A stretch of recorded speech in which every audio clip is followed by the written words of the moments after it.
So this pen is very inexpensive, but it writes well. I like it. But I can't have the pen the way it was. You know what it is. I don't want to give too much publicity, but they do treat me well. Sharpie. So I came here. They have $1,000 pens. And you know, you hand pens out, you're signing and you hand them out. You're handing them to all these people. Sometimes you have 30, 40 people. I said, I'd like to use your pen, but I can't have a gray thing with a big S on it saying Sharpie. I said, what can you do? He said, I'll paint it black. I said, that's nice. And I could even paint the White House on it, sir, if you like, in gold. Almost real gold. He said, no, you don't have to pay me, sir. This is such an honor. I said, nope, I want to pay you. And he said, what would you like to pay? I said, how about $5 a pen? He said, that's all right, whatever the hell we agreed to. Peanuts. As opposed to 1,000. So for $5, could be zero, but for $5, I get a much better pen than for $1,000.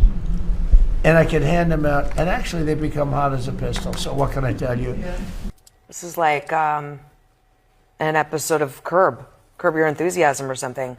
But it's not. That's the president in a cabinet meeting that's being sent out to the world. And we're supposed to be projecting strength in this moment. He hasn't even told the American public why we're in Iran, when we're going to get out, what to expect. He hasn't conditioned us to know what's about to happen.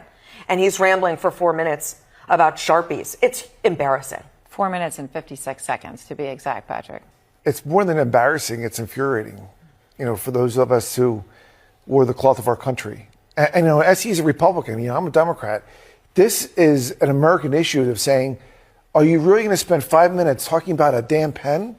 And by the way, lying about the fact that it costs $1,000. But you know this. He doesn't know how to talk about war because he's never been in a war. He's never sent a son to war. I'm not sure he's read a book about war. He doesn't know how to talk about war the way you would want your commander-in-chief to talk about war. So he has to talk about